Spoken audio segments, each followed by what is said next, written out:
Hey, what's up? It's Jim, and today I'm going to talk about Thor Love and Thunder. Now, this is the, sort of follow up to Thor Ragnarok. Okay, sometimes when a franchise has an entry that completely changes things, it changes the entire direction and look and feel of said franchise. You look at, the fourth Fast and Furious, although most people count the fifth, or when Alfonso Cuarón came in for Harry Potter and the Prisoner of Azkaban, and the franchise is never the same since. And that's, I guess, basically what Taika Waititi has done with the Thor franchise. He's the only real auteur to have as much control over that franchise as he has. No offense to the other two guys, but they only did one movie. And so it's his time to sort of follow up his great success. Nobody thought they'd like a Thor movie as much as they did, and that Taika Waititi would go on to win an Oscar for screenwriting and all that stuff. I don't think this is the film that cements any of that. It's sort of a total fucking mess. I think a lot of times you have a director who's like, all right, you're hitting them all out of the park. Everybody loves you. All right, what do you got next? And that film can be the difference between, like a Spielberg and, how we felt about M. Night Shyamalan for all that time. And I think Taika Waititi has reached that point where we're like, oh, okay, I guess Hollywood's going to put him in stuff, but we're sort of not as into you anymore. This feels like this is a mix between, I would say, reminds me of sequels to 80s films, so that's cool. Like Conan the Destroyer and Mad Max Beyond Thunderdome. Although I'd always say, can't we get beyond Thunderdome? It doesn't seem like Taika Waititi can, because he has basically, and if you don't catch my drift when I mention those two movies, those are not good sequels. He sort of made the Cannonball Run 2 or 3, if there was one of those, which probably, of Thor movies, where it's like they toned it down. It's sort of a mess. Nobody who's an adult will probably like this. I think kids sort of will in some places, because I guess structurally it's sort of trying to be sort of more of a kids thing, but also not. I don't really know what this film is ultimately saying. It's combining two different comic book storylines that I didn't read, but just guessing they shouldn't have been together. And its whole mid to late 80s thing doesn't really work or makes any sense for the character. This is enjoyable, despite the fact that I just pointed out a lot of major flaws, because, it's big Marvel movie and those things are generally fun, and this is one of the more fun ones. It's not like the Eternals or something like that. Sure, maybe it's more fun than Shang-Chi, but Shang-Chi sort of knew what it was doing and got a perspective and was telling a story, totally young and stuff. And this is just doesn't really get what it's doing with things. It's like you brought Natalie Portman back, who was never a strong part of the Thor movies. After she disappeared in Dark World, I was not really thinking about her. Were people were always like, oh man, she got done dirty, should have done better by her. I don't think that was happening. And then, as well as you get to the thing with the 80s music, the last one used some Led Zeppelin and stuff like that. This one uses Guns N' Roses. Led Zeppelin makes sense because they would write songs about about Lord of the Rings and stuff. Robert Plant's a total dork. He would like fantasy stuff. They're associated with those kind of things. Is Guns N' Roses? What was the point? I like Guns N' Roses. Obviously, I'm wearing a Masters of the Universe Guns N' Roses shirt. But why have Guns N' Roses in this? Also, they're overused in movies, and only use big hit Guns N' Roses songs. It's I think Taika Waititi Googles rock bands and then just picks that, because it's just such a the difference between James Gunn and how he does things versus Taika Waititi. I don't necessarily like Guardians 2, but at least is trying to say something and understands its tone for the most part, and picks the songs make sense for what he's picking. And in this, it's we bought the Guns N' Roses rights, you guys, and it's what? And look, Appetite's a great album, and Use Your Illusion came out, but I don't get why you'd have them in a Thor movie. Wouldn't you pick a different metal band God Killer has a sword. He's going off to kill gods, and Thor, who's after chilling with the Guardians and everything from Infinity War and is now fit and stuff, is looking for kind of a purpose in life while trying to take out this villain played by Christian Bale, as well as he finds out that Mjolnir, who was destroyed in Thor 3, has been re-put back together and is with Jane Foster, and him, Jane Foster, and Valkyrie have to try to fight the God Killer guy played by Christian Bale before he destroys eternity and I guess everything.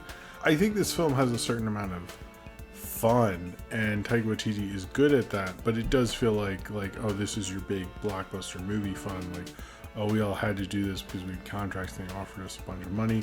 It does sort of feel like in the other thing I kind of didn't get to, but now I guess it feels like what happened with, you know, I'm not the biggest Game of Thrones person, but like that last season is they wanted to hurry up so they could make their Star Wars, and it feels like Taika Waititi's like, okay, well, I gotta make another Thor movie, so, you know, we'll just like hit this one out of the park, and like didn't really think about making a consistent or good film or why he should make it. You know, he clearly likes Thor comics. I would have gone with the Walt Simonson one where he just fights a dragon.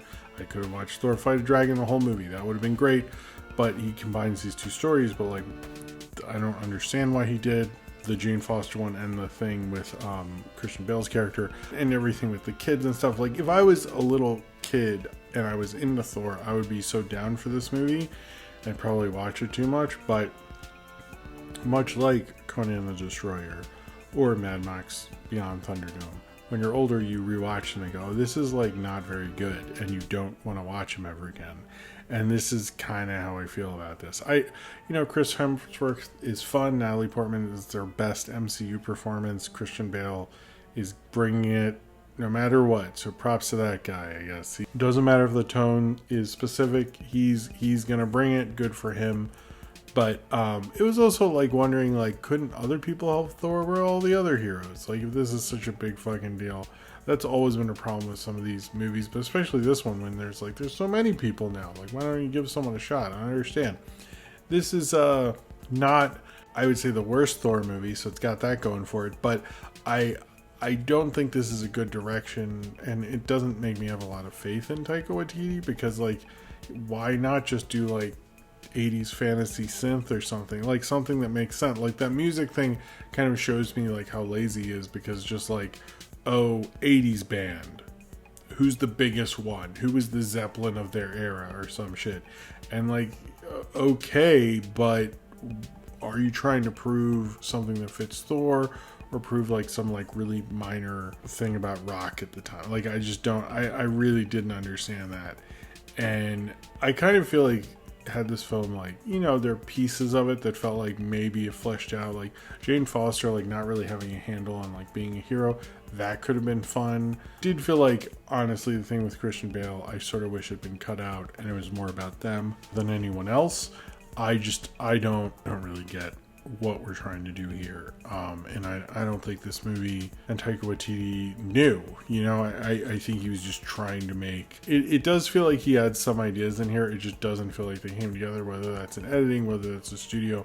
But when I really look at this, I just look at like a total missed opportunity by someone just kind of like throwing it in or giving easy answers and not really thinking about what his choices meant and how to get all this be tonally consistent. Like, it's just not really interested in that, but not in like a cool way, more in a like, I don't know, whatever, sort of like, you know, big corporate studio way. That's like, maybe that's like showing like how this director's changed. When he did Ragnarok, it was so different that he was doing something like this, and now seeing him at Love and Thunder and having all this acclaim and stuff, he just doesn't feel like he's really pushing it anymore. Like, it doesn't matter to him as much. Like, he sort of knows how to do all these things because he's done it so many times, I guess, or because he did it before. But like, I don't think he fully understood his choices, and it makes me think less of his choices he made before. You know, I wish this movie had been better. I think it's kind of a total disappointment. It's an enjoyable total disappointment, but definitely one of the most disappointed I've been in a film this summer, because I think we all thought this would be at least a fun, good time. And maybe it is to a certain degree, but it's not a good movie. And I think the thing about Taika Waititi and Chris Hemsworth and all that stuff is not only was he supposed to be a different director, a funny director and stuff. I think we imagine him to be a good director and a good storyteller. And I think he is a very obvious guy.